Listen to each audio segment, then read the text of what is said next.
श्री गणेशाय नमः। सभी भक्तों को राम राम। आइए अब सुनते हैं कार्तिक मास महात्म्य का 23वां अध्याय। यह कथा सुनकर ऋषि कहने लगे कि हे सुत जी, भगवान के चरणों से उत्पन्न हुई गंगा जी की महिमा कहिए। तब सुत जी ने कहा, हे ऋषियों, जो कुछ नारद जी ने राजा पृथु से कहा वही मैं तुमको सुनाता हूँ। सब देवताओं को उत्पन्न करने वाले कश्यप जी की दो पत्नियां थी। एक अदिति जिसके पुत्र देवता कहलाए तथा दूसरी दिति जिसके पुत्र दैत्य हुए। उस समय विरोचन का पुत्र अर्थात प्रहलाद का पौत्र राजा बलि दैत्यों का राजा था। उसकी सेना अत्यंत विशाल थी। उसने समस्त पृथ्वी को जीतकर स्वर्ग का राज्य प्राप्त करने के लिए देवताओं पर चढ़ाई कर दी। असुरों के राजा बलि ने देवताओं को युद्ध में पराजित कर दिया था और स्वर्ग को अपने कब्जे में ले लिया था। बलि स्वयं इंद्र के आसन पर बैठने लगा, साथ ही देवताओं के समस्त कार्य अपने राक्षसों के अधीन कर दिया। यज्ञ की बलि भी आप ही लेने लगा। बलि की वजह से सभी देवता बहुत दुखी थे।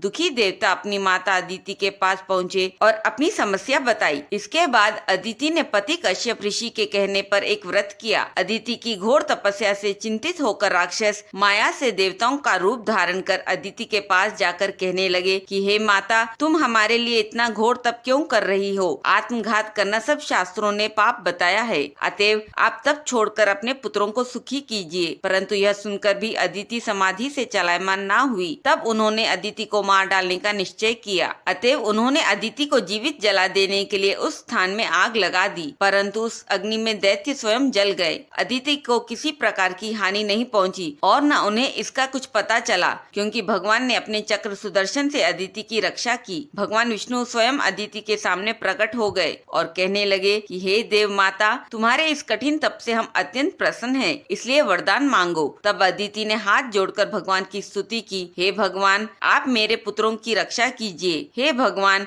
आप अंतर्यामी हैं, सब कुछ जानते हैं, अतएव मेरे पुत्रों को राज्य दीजिए। अदिति के ऐसे प्रेम भरे वचनों को सुनकर भगवान कहने लगे कि हे देव माता, हम ही तुम्हारे यहाँ जन्म लेकर तुम्हारे पुत्रों की रक्षा करेंगे। जब असुर राजा बलि तीनों लोकों पर अपना अधिकार जमा लिया था, तब वह अपना संवाद यज्ञ कर रहे थे। यह बात जानकर देवों के राजा इंद्र परेशान हो गए और वह भगवान विष्णु के पास मदद लेने के लिए पहुँचे। उसके बाद इंद्र को भयभीत देखकर भगवान विष्णु ने सोचा कि अब मेरे वामन अवतार लेने का समय आ गया है। फिर कुछ समय बाद अदिति ने शंख चक्र गदा पद्म तथा कमंडल धारण किए हुए हजारों सूर्य के समान तेज वाले कमल नयन पीताम्बर धारी मुनियों द्वारा स्तुति किए गए दैत्य के नाश करता भक्तों के प्रिय वामन भगवान को पुत्र रूप में देखा। इस प्रकार भगवान विष्णु ने वामन अवतार लिया। उधर राजा बलि ने शुक्राचार्य को अपना आचार्य बनाकर बड़ा भारी यज्ञ प्रारंभ किया, जिसमें लक्ष्मी जी सहित हवि ग्रहण करने के लिए भगवान विष्णु का आह्वान किया। उसी समय भगवान विष्णु ब्रह्मचारी के रूप में राजा बलि के यज्ञ में दान मांगने के लिए पहुँचे। राजा बलि महादानी थे। भगवान के इस रूप को देखकर ऋषि लोग ज्ञान दृष्टि से उनको पहचान गए। उन्हें देख श्री शुक्राचार्य ने राजा बलि को एकांत में बुलाकर समझाया। शुक्राचार्य जी कहने लगे कि हे राजा बलि, भगवान विष्णु तुम्हारा राज्य लेने के लिए अदिति के गर्भ से जन्म लेकर वही तुम्हारे यज्ञ में आए हैं, सो तुम इनको कुछ भी मत देना। तब राजा बलि कहने लगा कि हे गुरुजी, आप मुझे अधर्म की शिक्षा क्यों देते हो? घर पर आए हुए याचक को दान न देना राजा के लिए अत्यंत अधर्म की बात मानी जाती है, और यदि स्वयं विष्णु भगवान ही याचक बनकर आए हैं तो इसके बराबर में मेरे लिए सौभाग्य की और क्या बात हो सकती है। जितना भी यज्ञ करता हूँ केवल भगवान विष्णु की प्रसन्नता के लिए ही करता हूँ, अतएव यह बटुक जो भी मुझसे मांगेगा मैं अवश्य इसको दान दूंगा। राजा बलि ने वामन भगवान से कहा, मैं आपकी क्या सेवा करूं? भगवान कहने लगे कि हे राजन, हमको तप करने के लिए 3 पग भूमि चाहिए। इस बात को सुनकर असुर गुरु शुक्राचार्य ने राजा बलि को समझाया कि इसमें किसी की कोई चाल है, लेकिन राजा बलि दान देने का वचन पहले ही दे दिए थे। उन्होंने वामन देव को 3 पग धरती नाप लेने को कहा। उसके बाद भगवान विष्णु ने 1 पग में धरती, दूसरे पग में आकाश नाप लिया। जब भगवान ने 2 पगों में सारा ब्रह्मांड नाप लिया, तब पाँव के अंगूठे से ब्रह्मांड फूट गया। उस फूटे हुए मार्ग से पानी के बहुत से स्रोत बहने लगे। भगवान विष्णु का पैर उस जल से धोया गया। वह निर्मल लोक पावन जलधारा का रूप हुआ। वही जल ब्रह्मादिक देवताओं को पवित्र करता हुआ सप्त ऋषियों से सेवित सुमेरी पर्वत के ऊपर पड़ा